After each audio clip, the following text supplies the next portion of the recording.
Coming up on this season preview, powered by PointsBet, we're up to the psychologically damaged Swans, the disrespected Swans, the apparently Isaac Heeney's not an A-grader Swans.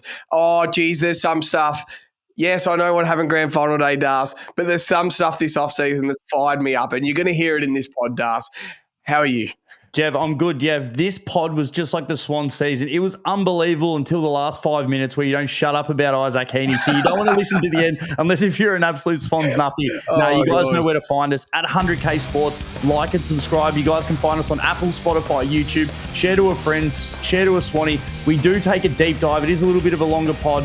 So if you love the Swans, make sure you listen. 100K Sports on Insta. You guys know where to find us. We've got 2 more teams to go. Crack in. It's almost footy season. Come on. Watch this one on YouTube. See how much me and Das are sweating, and look at my new shirt that I'm wearing. It's hot. It's hot. Up the 20s. Up the Bloods. Welcome back to the 100K season previews powered by PointsBet. Today we are up to the Sydney Swans, the psychologically damaged Swans, the heartbreaker Swans, my favourite team. Joining me as always, Darcy Ballard-Dobe. How are you, brother? Jev, I'm good. We're flying through these teams. We've got 3 to go. We are now up to the Sydney Swans. As you did say, Jev, that's an awesome shirt you've got on. For those guys that are listening, Jev's got a very nice Sydney Swans party shirt on that looks absolutely sweet. Did you end up wearing that to the game? Nah, not the game. I can't wear it to the game. I'd look ridiculous, but I could wear it around occasionally. Did your old man wear it? Maybe golf or something. He might have. I can't remember. But me and my old man both have the same shirt. It's awesome. It's an awesome shirt. So, Jev, I'm excited to get into this preview. Obviously, had such a good season last year, apart from the last game. So, let's have a look. You guys finished on top, 17-6. Towards the back end of the year, you guys were losing just a couple of games, but we knew you guys would get it right. Had an awesome win against the Giants. You guys had a couple of really nice finals. You beat Port Adelaide at home. And then obviously, as you said, you could not have had a worse game on the biggest stage. You've seen it all before. I think you've seen 4 losing grand finals. Did you say 3 or 4 you've been to? You've seen the one, but you've got a really, really good side. So I'm still excited to jump on and get this done. A few people in the media, I know David King has already said that, they're going to fall off a cliff. There's still so many good pieces around. So I'm excited to jump into it, Jev. Let's start off. I think last year, I'm not sure how many competition A grades you had. I think I only had the one. I think I only had Goulden as the very, very top. But I think I can decide. I think we're both going to agree there's 3. Do you want to talk about them? No, you can go first. I'll go a bit more into depth. But who did you have as competition A graders? Well, I had Heeney, Warner and Goulden. Goulden now 2-time All-Australian. What I wanted to touch on with Heeney, though, so he was 251-1. We always say it. And then he came into being dead favourite before he got suspended. But his last 3 years, he's averaged 15 disposals. And in 2023, he kicked 30 goals. Him then going into the midfield in 2024, he averaged 25.1 disposals a game and kicked 34. Yeah. So he was in the 25-1 club. So from him going into the midfield, he ended up kicking more goals. And then also he averaged an extra 10 disposals a game. And then similar Warner, I just wanted to say this as well. So over the last 3 years, he's averaged 23 disposals a game. So it's been 22, 25, 23. So let's average that out to 23 his last 3 seasons. And then in 2023, he kicked 15 goals. Last year, he kicked 35 goals. So his impact going forward was so much more. So he's still getting the same amount of ball, but the damage is what puts Heeney, Warner, and then Goulden just keeps doing what he's doing. As long as he's in that side and he's out on that wing and he's healthy, one of the best kicks in the comp. I would argue that he's the best kick in the comp. Such a good ball user. So those 3, Jev, they had an unbelievable season. We posted so much about them, almost like the Chicago Bulls, Pippen, Jordan, and Rodman, and then we just put those 3 heads on it. They were awesome in the midfield. They had an all-time season. So definitely, Jev, they're the top 3 A graders I've got. I'm sure that you would agree. Yeah, I'm going to go 4 comp A graders. I couldn't decide whether it's 3 or 4 because I'm still so damaged from grand final day. But I've also got to remember how last season went until grand final day. Calm myself down. I'm going to go 4.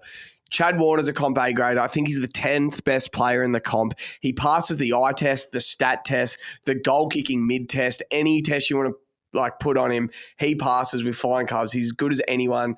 I'm going to go Errol and Nick Blakey because they were both so bad grand final day and I was so angry at them. But I actually think they're the two best players in the comp at their position. I think Errol stands alone as the number one winger in the comp, and I think that's pretty nationally agreed on. 22 years old. He's made the last two All-Australians. He's about to play his 100th game.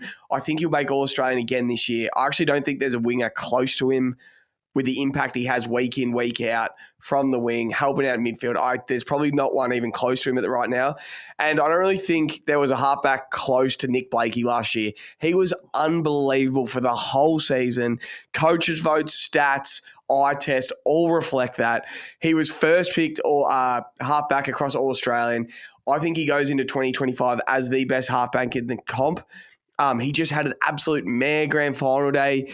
He never second-guessed himself for the whole season. Then he had that one where he didn't go hard enough against Cam Rayner. He just did so many bad things grand final day but you forget how good he was from round 0 to the prelim final for the year. He just had a bad grand final, but he was unbelievable. And then Isaac Das.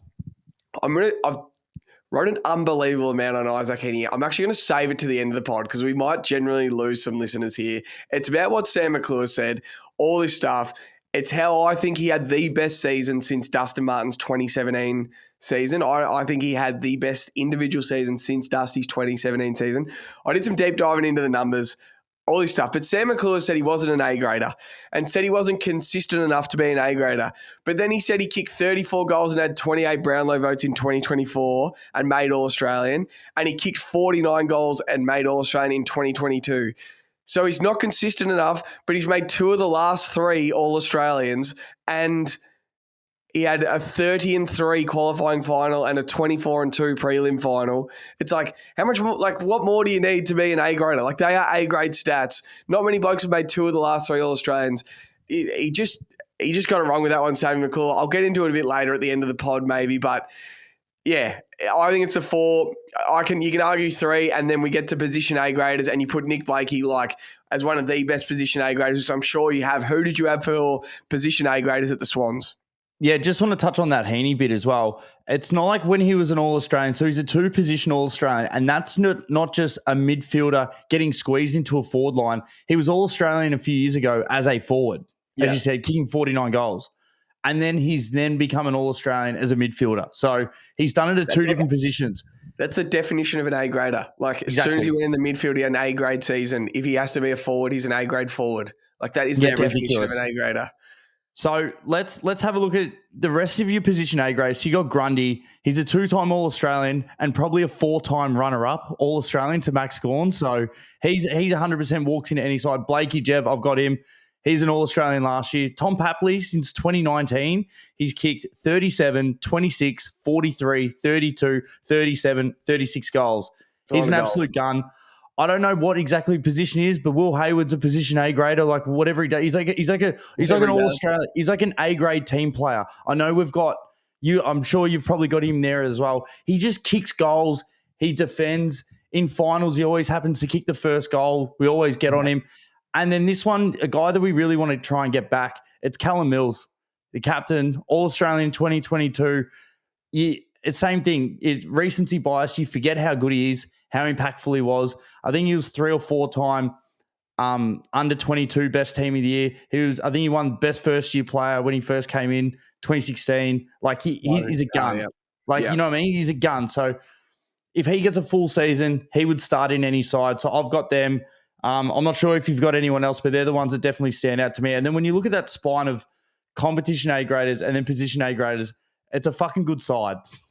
We've gone through some of the teams and we're like, shit, we don't even have a competition A grader and we've got 2 position A graders. So the Swans are really set up. And then the notable role players, which we'll get to after this, it just blends nicely. So is there anyone else that I missed that you have? This is where, I think the Swans are a fraction different to other teams where we just did the Saints. We thought they had a lot of position A graders. The Swans have the comp A graders. I've only written down Tom Papley as a position A grader. Brodie Grundy's still a position A grade ruckman. And I know that our man, the Shark, Matt Dickey, hated this last year. Tom McCartan's a very, very good key back. He was in the All-Australian discussion last year. I think he's the 8th best key back in the league. So he's probably a B plus, A minus key back. So maybe just under position A grader. But now when we get to notable role players, this is why the Swans made a grand final last year. This is where we're so good. We have an amount of role players. James Rowbottom had an unbelievable season last year. He's a tackling machine. He plants himself on the best mids in the comp and just makes their lives so hard. He did it to all of them. You go back and look at every game against any of the best mids. Cripps had a rough day against us. And then so James Jordan does the same to halfback flankers. Doesn't complain, just gets his roll down. Hayden McLean plays a role as the third forward, backup ruck. He actually did it great for the whole of last year. Just another guy that didn't have a great grand final day. Guys like Harry Cunningham, Jake Lloyd, Ollie Florin, Justin McInerney just play whatever role they have to win. You see them a lot all the way from back pocket to the wing. Jake Lloyd was kicking goals against GWS from the wing when he's been a back pocket for 10 years. Like, he's just a good footballer that plays a role for winning football. Lewis Malikan and Dane Rampy still just play a role on good forwards and a competitive base. Then they're not the big names in lights and stuff, but they are just competitors. And it's like, it's why they've been around for so long. Dane Rampy's been around forever from the rookie list, and he just competes, and everyone knows how hard he is to play on. Will Hayward, you had it as position A grader. I just have him as nodal role player of just whatever role he plays, he does it bloody well, puts a bucket load of pressure on, kicks goals when he has to. He's actually a pretty big dude, can take a nice mark. And then look out for Braden Campbell this year, playing a role in the forward half, making the Swans a bit smaller, fast. He's one of the best kicks going around. And then I think we forget about the competitor Callum Mills is a bit. He is the league. He's like the cream of the crop of role players. He started his career as a hard-nosed halfback flanker. Then he was a 2022 All-Australian midfielder, and he's widely regarded as one of the best two-way midfielders in the comp. He was just injured all last year and missed the grand final. I expect to see him 20-plus times this year. He's the captain of the club, and he probably owes him one. Like, he buggered it on silly Mad Monday, missed nearly all of last year. Then, because he was catching up, he did his hammy and missed the grand final. Like, I feel like he owes the club a massive year this year, and they reckon his training standards and stuff are just unbelievable, and he pushes himself to the absolute bone. So there's some of the notable role players I wrote down, Dust. Did you have anyone you want to talk about? No, I love that. How you have Florin on the wing, does his job, the robotomizer, and especially when you did against the Blues, it's just like, fuck. And he had like a 4 or 5 week stretch where he was just going to people and just getting the job done. Robbie Fox down back, James Jordan, as you mentioned, and Braden Campbell. The reason why I love him is because, like, his whole junior career, he was the guy. He started every single team he's been into. He eventually was coming on as the sub and then just doing a role, trying to be that quick half back. And as you did mention, kicked 4 goals the other day in the practice match. They're going to try and use him up forward. He's like, I don't care what it takes. I just want to play. He was back pocket early in his career. Yeah. Didn't work out. Maybe he wasn't competitive enough. He was too young. So, yeah, he just wants to be on the field. He's a beautiful kick. So, yeah, we'll see. So with the next bit, so the young guns, so I think most of us know all the big players, and you've pretty much got about 20, let's say, to 26 guys that pretty much play every week. Yeah. I don't have much written down pretty much at all for this next bit. Tell us about some young guns that we might not know. Is there any that drafted? I know you've got a player that's got fined for getting on the packets. It's fine. It happens to the best of us, young fella. But is there anyone else? Yeah, so even when I went through young guns, like, they're a pretty primed, experienced side who are ready to win. So we don't actually see many young guys, many 18, 19-year-olds playing. 2 guys I want to see a lot of this year are Caden Cleary and Angus Sheldrick. We said this exact same stuff about Angus Sheldrick last year. Then he hurt himself in the preseason games, and he just never got back to it and just never played. But when you think Sheldrick, think he's built a bit more like your Lachie Neale or your Tom Mitchell, like bit shorter, or your Caleb Sarong, bit shorter, bit of a brick shithouse, and quick feet, quick, close to the ground. That's what he's built like. Caden Cleary is the one that got done with the packets. We saw him a little bit at the end of last year. He's a small forward. I want to see him a lot this year. I just want to see us be smaller. And then we drafted Riak Andrews, drafted some other guys. Don't know how much we're going to see of them. Hopefully we see a little bit. But we drafted Riak Andrews. If he's half as good as his brother, Mac Andrews, I'll be absolutely pumped. I hope we see him a couple of times this year. I'd love to see him play.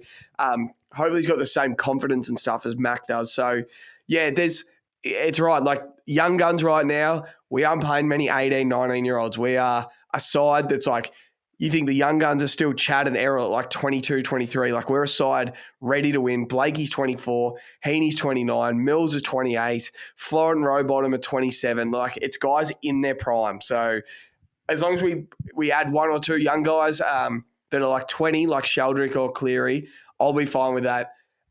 Yeah. Yeah, I love it. Now, with the next one, Jev, with the depth. So I know a lot of people might say something whether your back line's a little bit thin or whether your forward lines, but I just want to talk about the midfield depth. Obviously, Warner, Gould, Heeney, they're the three that stand out. But watching the Swans, especially for the back end of last year, because they run so hard, if the ball comes in quickly from like an entry, what they tend to do if they're under pressure, they quickly long ball it back out, knowing it's going to come back in. And as the ball's coming out, you watch all the midfielders then run back in. And then when the ball comes in, they reset and then go again. So the midfielders actually do so much more than just roam the midfield, get the clearances. They get back and then get forward. But then apart from then, you got Taylor Adams, James Jordan that can run through, Papley can run through. I'd love to see Nick Blakey come up into a few more centre stoppages a little bit more. Imagine him running back behind Grundy. Someone puts a block, 1-2 bounce, or even one bounce. You might not even have to bounce it at the SCG, and he can clear the fence. So Braden Campbell can go through there. We know how much of an elite left foot he is if they can get one release and let him go. So they just play you.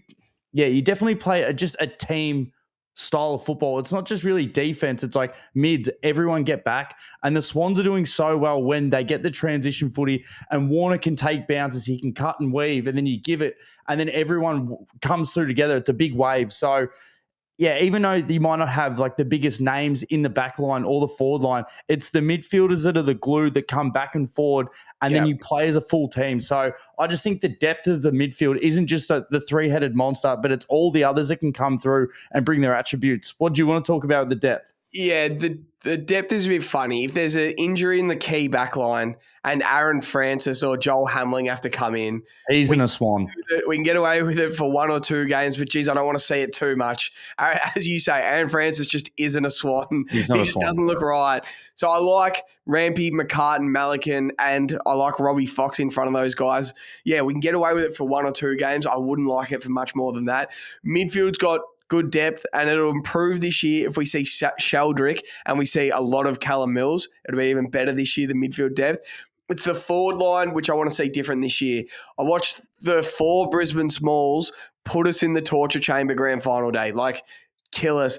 I know Logan McDonald might miss the first few weeks of the season. He's had a slow preseason. He's way behind. I heard Dean Cox talk about it the other day with the True Bloods boys. His ankle's still giving him trouble, so he's barely trained. So it might be the best thing for us, a blessing in disguise. Might just be Joel Amati and Smalls, Hayward, Papley, Caden Cleary. Might see Corey Warner. We're going to see Braden Campbell. One of Chad or Isaac's always down there. I think the forward line will look a bit different this year, but I can't wait to see it, because maybe it's proven like we can't win the flag with Joel Amati, Hayden McLean, and Logan McDonald. But you have to remember, we were the number one team in points for last year, like the number one offense, and we just got it wrong grand final day. So maybe we don't have to change much because we were unbelievable, but maybe 2 win grand final day. We've lost twice now with that forward line. It's it's got to be different. So it's one thing Dean Cox gets the say on, so maybe he'll do it completely different to Horse. I'm looking forward to seeing how he does do it, for sure. Yeah, well, obviously he's probably got a few little things that he would have wanted to implement, which I definitely will see this year. Although I feel that him and Horse had such a good relationship that it was just, they already would have gone over anything. Like Coxie wouldn't have kept anything in his back pocket. Dark Horse All-Australian, Jev, is there someone, you guys are littered with talent, is there someone that you're expecting that is going to have a big season? Is it someone out of the Blues, or Blakey just to get another one? Yeah, when you say Dark Horse, so like I feel like Errol's a lock. Blakey's going to be close to a lock. And as long as he's healthy. Chad and Isaac will have something to say again. Like they're going to play All-Australian footy again. If I had to pick a dark horse, maybe Rowbottom, maybe Tom McCartan. But I think if you like when you look at Port Adelaide, you go, your All-Australians are Butters, Rosie and Horn, and the rest are just guys that just want to play in winning footy. I just look, our All-Australians are going to be Errol on the wing, Blakey halfback, Chad and Isaac will maybe compete for one spot this year or have something to say. And yeah, maybe no one else. They just play winning football. So did you have any dark horse All Australians? Yeah, I think this is a pretty good price, but I've got to look after the smalls, Jeff. Tom Papley at $10 was an All-Australian in 2021. He's a 3-time leading goal kicker at the Swans, which is unbelievable. He's been there at the time that Buddy's been there. If they're going to keep scoring at the rate that they did last year, I think $10 is awesome. He's always in with a chance. Yep. As I said, what's he kicked? 37, 26, 43, 32, 37, 36. If that gets back up near 40-ish. I think that was the year that he was when he kicked 43. 100% he can. He's just awesome. He knows how to get the best out of himself. He knows how he gets the Swans going, and his footy craft is just incredible. You can play him one out. He can come back in. He can kick goals. He can go into the midfield. So he's definitely not a one-trick pony. And yeah, I'm interested to see towards the back end of his career now what he's still going to do, because he's still got a couple of really good years. And the boys know that the window's still open to win a flag. So I feel they're all going to come back fit and firing. So $10, I reckon, is some pretty good value. Pretty good value for sure. And then after seeing, so he had that year where he was, we still had Buddy, and he was playing at a lot of centre bouncers and stuff, and he was really good for the year. And then Danger made him look like a little boy grand final day. So that experiment sort of ended.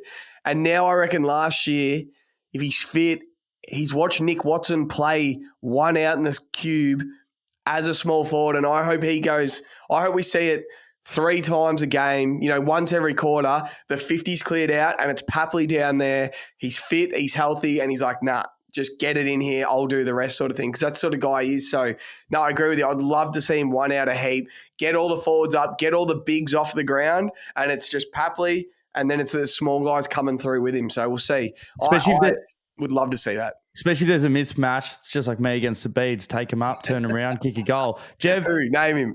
Yeah, I won't do it. I won't do it to him. But geez, I turn him out. Look at inside out coach, Jeff. Coach captain, you've obviously got Cox in. He's been at an unbelievable side. Like, he knows what a good building looks like, even though there was so much shit at West Coast. They won the 2 flags. They went to prelims. He's been at the Swans for ages. And then I didn't listen to the True Bloods podcast yet, but you said he spoke really well. I heard him on SEN. Are you still happy with the captains? I mean, they're a good side. I can't say anything bad about them. Like, they keep getting themselves to these positions. They seem like an awesome professional outfit. Are you still happy? Is it still Mills and Rampy? Are you happy with Cox? I just rather want more your opinion than, like, they're a great side. So the coach captain's a funny one, because it's a bit of an unknown one in a way. This is a bit of an in the gun. Like, I'm putting Callum Mills in the gunning bit, but he owes the Swans one. I said it before. He fucking owes us one. He's a great leader of the club. So he's the sole captain. He's a great leader of the club, but we barely saw him last year. And he fucked up. We barely saw him last year. I expect this year to look completely different. I expect 20 plus times we see him this year back to his best, and his competitive fit, if he's fit at his best in the midfield, he's, as a competitor, his best is unbelievable. And now that he's the captain, he cares so much about winning. I expect to see that from him this year, because he owes us. And Dean Cox is an unknown. He has been at the club for about 4 or 5 years. He said on SEN the other day, he did 4 years under John Worsfold at West Coast, and then they sort of said there's no growing point. So then he came and did 4 years or 5 years at the Swans as the assistant coach, and then he's just cut, and we've just blooded him into the side. And so, yes, he is an unknown, but he's been there for 5 years. He knows what he's walking into. He knows what he's got. I can't wait to see how he tweaks our game plan a fraction to his liking, and what he's always wanted to see us do that Horse maybe just said no to, which is fine. Like, it's your team. You do it how you want. And it was, I got to give the True Bloods boys love. He went on their pod. He sounded like me coaching the Swans. He just sounds like a footy nuff. So the True Bloods boys call Callum Mills the Rolls Royce of the AFL, or the Swans Rolls Royce. And Dean Cox's like, oh, he's a Rolls Royce. What about Heeney? What about Warner? Like, he's just so wrapped. He gets to coach these guys. Like, they're all just stars. And he's like, how good's this? I get to coach this bloke. And he's like, yeah, Logan McDonald, he's been a bit disappointing this season. His ankle hasn't come along. Like, we've had to back him off and all this stuff. So he just sounds like a footy nuff that's ready to go. He sounds energetic. I'm not saying Horse wasn't energetic, but he retired because he was cooked and he was buggered. Same as Dimmer Hardwick leaving the Tigers. They were buggered at the end of it. Horse comes in with his new energy. I'm pumped to see it. So, yeah, it's not like we've hired from without and you don't know what's going to happen. It's going to look a lot of the same Swans with just little tweaks. And, yeah, I'm excited for it. I just know Callum Mills owes this one. I guarantee, though, like people just think like Coxie's just taken up and he's like never done it before. There would be so many times at training where Horse would go do something else and he's like, Coxie, you're looking after the boys. Like he would have already done it. It's not like he's just stepping into brand new territory. So, yeah, I still think they're going to run it back. I still think they're going to be a really good side. You've barely lost anyone.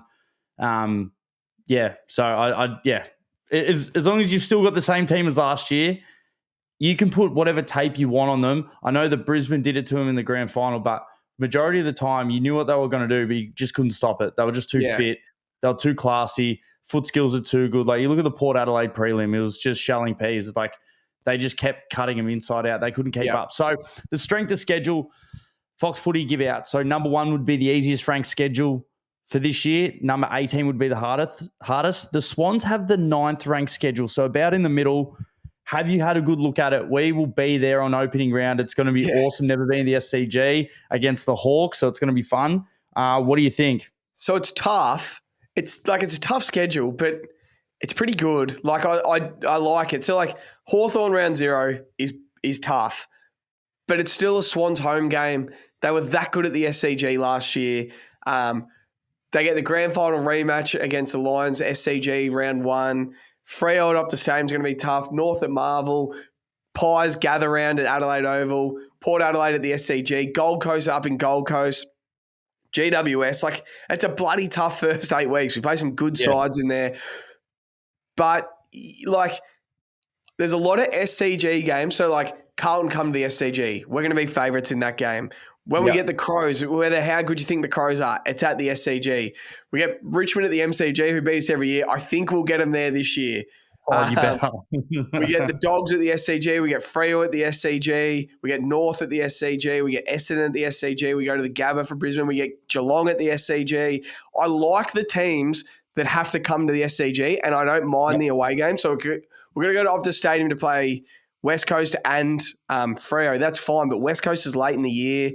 Still got to go to the Gabba. Like I like the schedule. We're the grand finals. Of course, it's going to be tough. Every game's tough, but yeah, it's fine. Like you got it. It was tough last year, and we won 17 games. Like if you're a good side, you win your home games. You win some away games. There's going to be maybe a couple more losses than last year, but yeah, they're going to be good. The only thing, I agree. The only thing that would annoy me still as a Swan supporter, you're only playing 2 games at the G. Like, for a team that you know that the grand final's there, you got to give like Carlton Sydney, we were at that final. That was massive. Yeah. And even you miss out on the opportunity against Collingwood because it's in Adelaide, which you guys probably won't mind anyway because it takes the Collingwood home ground out of it. But I don't think the players give a fuck anyway because they want to play at the MCG. It's an awesome stadium. So you get Melbourne and then you get Richmond. Richmond, we played, round 11, round 13 at the MCG, and then that's it. You know what I mean? Like you'd like a few more. Then you got the Saints at Marvel. You got Essendon at Marvel. Yeah. I feel as a Swan supporter, and like maybe the AFL, I know it'd be the hardest job of all time coming up with the fixture anyway, but just giving these top teams that have big supporter bases, because they do, South Melbourne, to actually give them a few more MCG games. So I'm sure you probably would have liked a few more games at the G because like players know that's where the grand final is. Yeah. And you look at when Richmond went on that run, when Collingwood went on that run, you knew if they didn't have to leave Melbourne, how much better they are at the MCG at that time. Yep. Like they just play it so much better. Is there a take in like, I feel every interstate side should play one MCG game in the last 3 weeks of the season. So I don't know how you make the schedule, but rounds 24, 23 and 22, somehow Brisbane, Gold Coast, Adelaide, Port Adelaide, Swans, GWS and West Coast, Freo, all play an MCG game in that last 3 weeks. Whether you don't know how good they're going to be before the season, but it's like if the Swans do rock up grand final, finish top 4 again, and don't go to the MCG till grand final day from the 7th of June to the 30th of September will be the 2 times they go in between the MCG. Like that's a long time, and it's I'd love to have one more in there. Well, do you remember the conversation we had when Brisbane beat Geelong? We were like, talk about the perfect tune-up game. They just Yes. had the ultimate, like they stayed in Melbourne. They had Melbourne all week. They knew what time they were coming to the game, and they had a massive crowd. They got to play the ground, and then it just like it was perfect for them, wasn't it? The next week they just came out. It was like we're in routine. We know exactly what we're doing. Yeah. So it was perfect. It was almost the perfect tune-up. Yeah. So maybe they do need to do that. This is the thing. I'm sure the Swans do not lose SCG prelims. If we get an SCG prelim, we fucking win it. We do not lose it. But it's like, maybe we need to be on the road for the prelim this year and we got to win at the MC. I don't even know anymore. I don't know how we're going to win the flag. Because when we get to the SCG prelim, we fucking win it and then we dog it grand final day. So, yeah, fuck. It's just... Well, all in all, it's a pretty good schedule. I think we agree. You get good teams at home. Doesn't matter. Like the Hawks, I think everyone thinks they're going to be a pretty good side. You've got why not verse them first at home while you're healthy? It's going to be good. In the gun, Jev, who's something in the gun? Yeah, so it's going to be Callum Mills, but I've already sort of gone him. He owes us one. Every Swans supporter will agree. You're excited to see him play again, but he fucking owes us one. It's either Brodie Grundy or Logan McDonald does. Brodie Grundy is the guy. He needs to be the guy all year. He was pretty good, very good last year, but he's probably had two pretty poor grand final days. He was outplayed by Scott Lysett in 2018 and Darcy Fort grand final day this year. I don't know if he was outplayed, but I think he was. Darcy Fort probably was just better. His tap work was just better on the day. And then Logan McDonald is going to start the season a bit banged up. You hear how much money he gets offered and stuff. He was a pick 2 or 3 of the draft. He's our key forward. I just want to see him establish himself as the man and as the forward and be not even who do I want to see him be? Darcy Fogarty, even that caliber of forward, or Tracy, a miss, Waterman. He should have a Jake Waterman season in him soon. He's getting to that age now. That's where he was drafted. I want to see it because I know the rumors are going to swell hard about Jamara coming to the Swans this year and be playing in 2026. And if Logan McDonald doesn't establish himself as the fucking guy this year, I don't know if he's got it in him. He got dropped for one grand final. He probably shouldn't have played this grand final, but I think they felt bad. He wasn't good. Missed a couple of shots after siren. That's not too bad, but I just want to see him be the fucking guy this year. I just want to see it when he might miss the first 2 or 3 weeks, but once he comes and plays, can you please be the guy, Das? Who have you got in the gun? Yeah, so, Jev, I can't be the only one that thinks this, but I just feel the Swans are like the Timu Hawks. Nah, Jev, you took the words right out of my mouth. I had Logan McDonald. I didn't even know he was injured, but I'm still going to go with this as if I didn't know he was injured. Jev was pick 4 in the 2020 draft.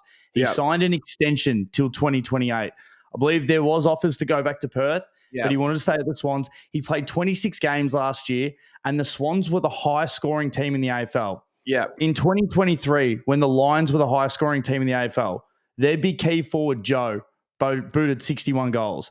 In 2022, when the Cats finished on top, the top 2 goal kickers for the year, including finals, Hawkins 67 and Jez Cameron 65. In 2021, when the D's finished on top, but they were only the 5th highest scoring side in the AFL, Bailey Fritsch, their key forward, kicked 59 goals.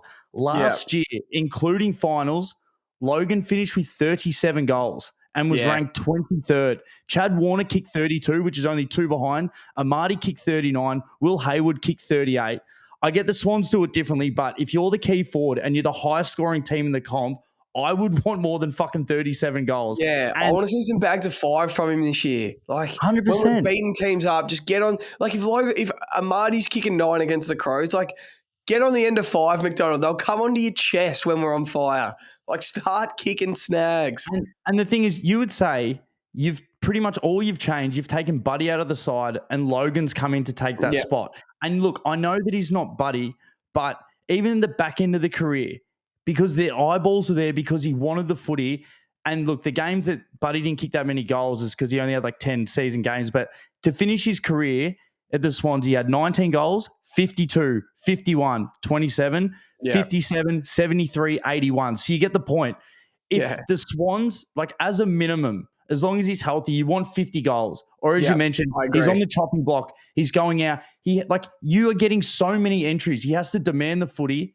Yeah. take the ball and just fucking dominate. He has to do it. So yeah, it's why we see a heap of Amadi, because Amadi's just a better competitor. Like Amadi is a competitor. He had a bad grand final day, but he fucking competes and he brings it to ground. He flies at everything. He's like, can you be the guy, Logan? Like, it's all we're judging him this year. Are you the guy or not?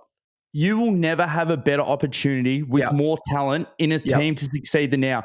You will never get dropped into a side with better ball users. Your defense is pretty solid. You're the best midfielders in the comp coming through, leading out, and you're not really getting the number one defender because it's going around to whether McLean tries to take him or Amadi. So 50 goals has to be an absolute lock. Yeah, love it. Yeah, 50 goals. 100%. He has to kick 50 goals. Right, Dust. Let's get in the best bet. I'm going to give you some odds thanks to PointsBet. To win the premiership, $9. To make the grand final, $5. Minor premiership, $8. To make the top four, $2.25. To make the top eight, $1.40. Least wins, $250. I don't know what we pay to miss the 8, but I do know there's a lot of stats when teams get blown out in the grand final, or have seen it a heap. Then they go and miss the 8 the next year. Pies missed the 8 2024. Geelong missed the 8 2023. And so the Swans crawled in on the last round of the year. 2022, I think it happened as well with Melbourne. Oh, the Dogs missed the 8. Happens all the time. So I'll find. You tell me what your best bet is, Das. Yeah, it's none of them. I just think Errol to be All-Australian at 225 is the freest of cash. As long as he's playing Jev, he's locked up one side of the wing. If he plays all games, he'll get it. He's now won back-to-back All-Australians. He'll just keep winning it as long as he keeps playing.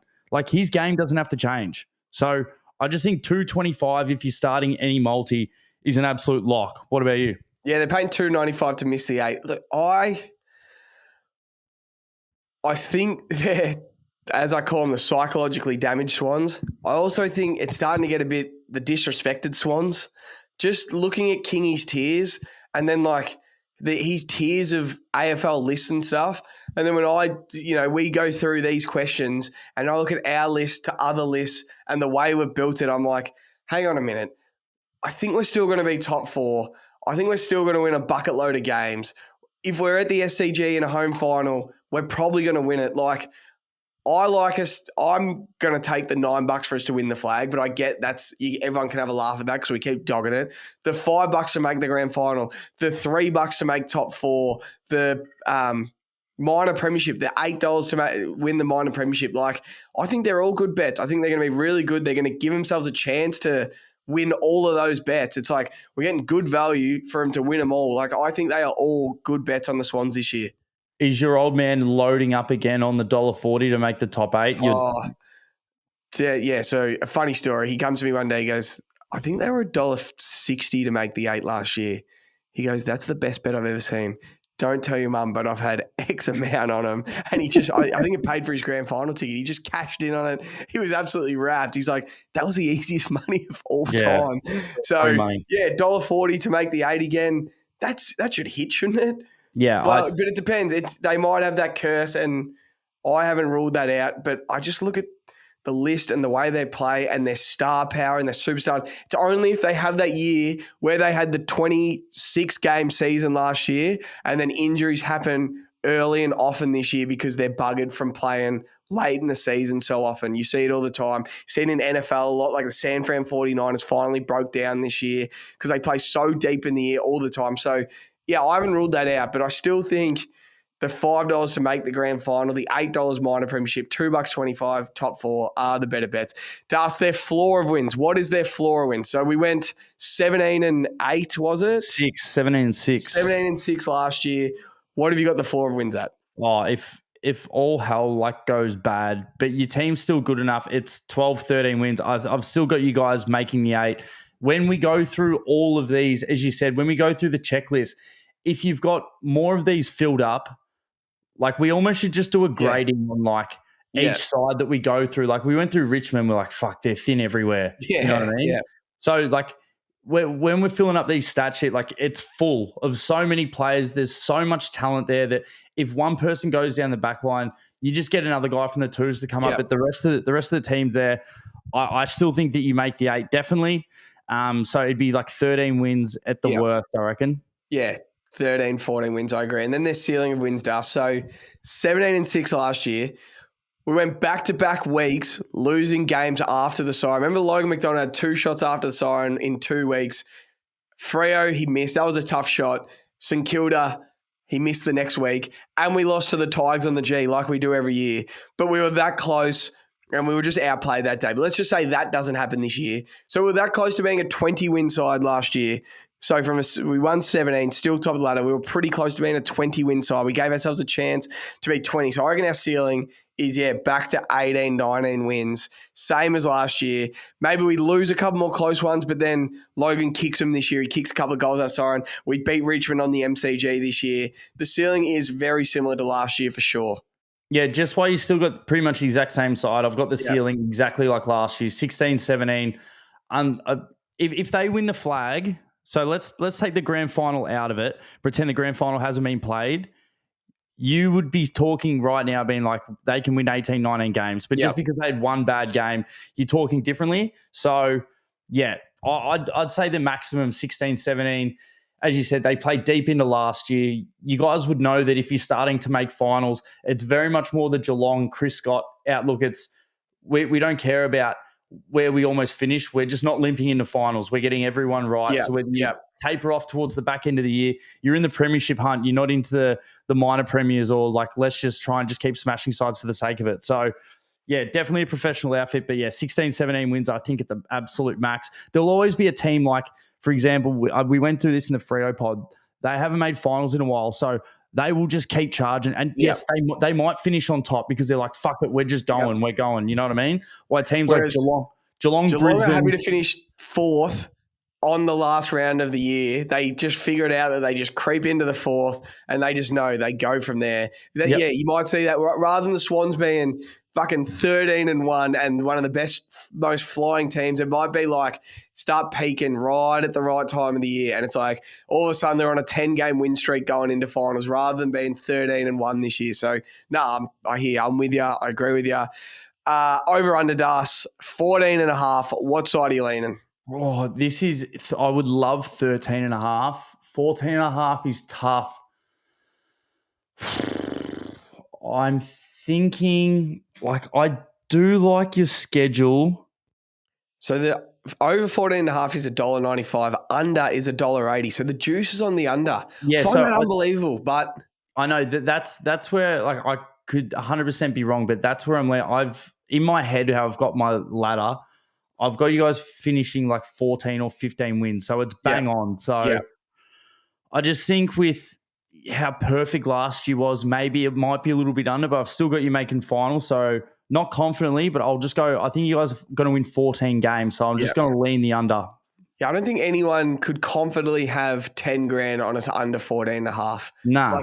Surely. So I'm going the over. As I said, we're 2 kicks and a slightly better win against the Tigers on the G from being a 20-win side last year.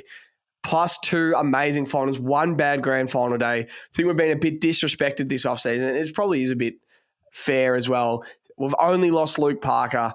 Same list. I'm going the over. I think we're going to be 15, 16 wins again. We've got a lot of games at the SCG, got a lot of winnable games. I think we're going to be really good again. Chad, Isaac. Oh, that was another one in my best bets. I think either Chad or Isaac's going to win the Brownlow this year. I think the Brownlow medal is going to be at Sydney this year. I just don't know which one of them. But saying that, Chad, Isaac, and Errol all polled like mid-20 votes last year. So they all steal each other's votes. So it is going to be hard. But they're going to have unbelievable seasons again, Das. A multi. If we get a multi going, what is the multi you want to do for the Swans? Where are we starting? Well, the first leg, we're just going a 2-1. We're going Errol Goulden for an All-Australian jacket at $2.25. Jeff, we have to take the over as well, which is $1.90. Over 14.5. $1.95. Errol to make thingy. All-Australian. All-Australian. And then... Did you go Papley 40 goals? Like Papley, yeah. I like Papley. Or do you go like Heeney kicked 34, Warner kicked 32, Hayward kicked 30s, McDonald kicked 30s, Papley kicked 30s. Like they all just kicked in the 30s. So we don't really have one outstanding goal kicker. Is it to make the grand final again? Is it to make top 4? Is it minor premiers? I actually don't know. We'll have a think about this one. I'll message some of my Swans guys. We'll come back to this one, Das. We'll get up on the points bet app. I actually don't know. Or is it just Errol Heeney, All Australian, over No, 14 and a half. No, I reckon to make the grand final as well. Yeah. Over 14 and a half to make the grand final at 5-1, Errol to make All Australian. I Like, mean, just do what you did last year. it's basically, what we did last year. We're just getting 20-1 odds for us to make grand final. Do Hopefully. what you did last year. I reckon Let's it's a good go. multi. Let's go. I mean, I'll have my old man will back that to the hills. He won't tell mum either. Before we finish, did you have anything else you wanted to mention on scoops? Oh, no. So, this is, you can turn it off now because this is for the nuffies, but I've done the work here, Dope. So I went back and listened to Sam McClure. It said he wasn't an A grader, but he said he kicked all those goals. Anyway, I have the opinion he had the best season since Dustin Martin's 2017 season. So Dusty walked away with the Brownlow, the Premiership, the Norm Smith. Heeney obviously got none of those. So you actually can't compare the season. I went back and looked at Dusty's 2017 season. Oh my God, it's impressive. It is so impressive. If you go through the numbers, in 2017, Dusty averaged 30 touches and kicked 37 goals. The Tigers went 15-7 in the regular season and won 3 finals. So 18-7 for the season. He polled 36 Brownlow votes and played all 26 games. In 2024, Isaac Heeney averaged 25 touches and kicked 34 goals. So a bloody good season. The Swans went 17-6. Won 2 finals, so 19-7 for the season. He polled 28 Brownlow votes, missed 2 games, and so played 24 games. When you go back and look at Dusty's season, it was unbelievable. He started with 33-4 against the Blues, round 1. He never kicked 3 goals in a game. He kicked 2 goals 10 different times in the season. He had 28 touches in the qualifying final against Geelong, 20-3 in the prelim against the Giants, 29 and 2 goals 2 in the grand final against the Crows. Heeney didn't have a 4-goal game, but he kicked three separate times in the regular season. He kicked 2 6 times. He had a 30-3 qualifying final against the Giants, 24-2 prelim against the Power, and unfortunately had a broken leg grand final day. Still had 14-1, but just had no juice in him. So Tom Mitchell won the 20. This is all after Dusty. Tom Mitchell won the 2018 Brownlow with 28 votes. He averaged 35 touches and kicked 13 goals for a 15-win Hawks team. Nat Fyfe won the 2019, 33 votes, 30 touches, 16 goals for a 9-win Freo team that finished 13th. Lachie Neale won the 2020 Brownlow, 31 votes, averaged 26 touches, 14 goals, a 14-win Lions side. Ollie Wines 2021, 36 votes, 28 touches, 6 goals for the year, 17-win Port Adelaide side.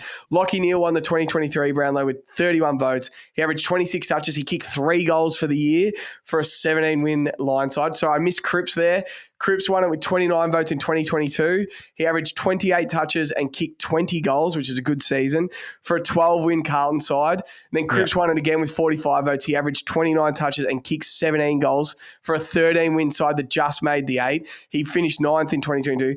So if you add Cripps' 2 Brownlow seasons, he combined for 37 goals. Heeney kicked 34 last year. He was the only one that made the grand final apart from Lachie Neale, who made it in 2023. And then the average of all, Mitchell, Fyfe, Neale, Wines, and Neale against Brownlow, they averaged 29 touches and kicked 10 goals as an average. Heeney averaged 25 touches and kicked 34 goals and was the only one that made the grand final, won a prelim, apart from Lachie Neale in 2023. So the numbers sort of say it was the best set, because if you add the wins and the team success with the goal kicking and averaging 25 touches, it stacks up with any Brownlow season since Dustin Martin's. He just happened to get suspended. He missed a game, and he probably got robbed a couple of votes from Chad some days, Errol some days. But it was as good as any season I've ever seen live, watching it, the eye test. He just dominated games constantly. Just people probably didn't see it coming because we didn't see him as a midfielder like that. So, yeah. Yeah, it was super impactful, wasn't it? And I guess, at the start of the year, it's like, rather than, like, say if Cripps started how Heeney started, everyone's like, oh, fuck, like he's on. Why?